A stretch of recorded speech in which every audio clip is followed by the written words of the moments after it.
আসসালামু আলাইকুম গাইজ, কেমন আছেন আপনারা? ভালো আছেন? আশা করি আপনারা খুব ভালো আছেন। আমার তরফ থেকে আপনাদেরকে সালাম। কী বলবো, আজ 3টা দিন খুবই অসুস্থ, বলতে পারি না, চলতে পারি না, ভাত খাইতে পারি না, সব কিছুই বন্ধ করে। এখানে বসে আছি, কেউ তো কারোর জন্য না, সবাই তো জানেন। কেউ খাইছে কি না খাইছে, কেউ কি করে কি না করে, কেউ ঘুমায় কি না ঘুমায়, কেউ বলতে পারবে না, কেউ কোনো হেল্প করবে না। নিজের কাজ নিজেই করতে হবে।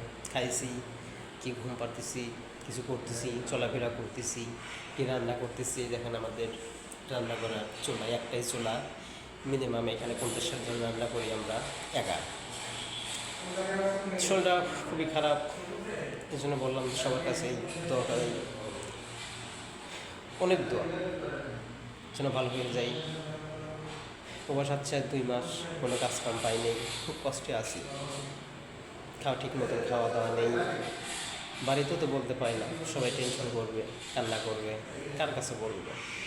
এই জন্য নিজের কষ্ট নিজের বুকেই চাপ দিয়ে রাখতে হয়। আশা করি আপনারা সবাই দেখবেন, দোয়া করবেন।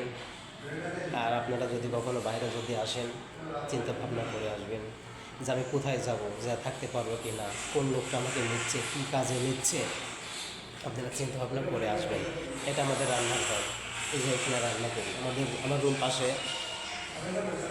তো কি বলবো, আর কথাও বলতে পারতেছি না, নিজের কাছে খুব খারাপ লাগতেছে। আইছিলাম, মুখে একটু বস্তু ছিল, এখন নাই, তো কষ্ট তো কারো কাছে বলার মতো না।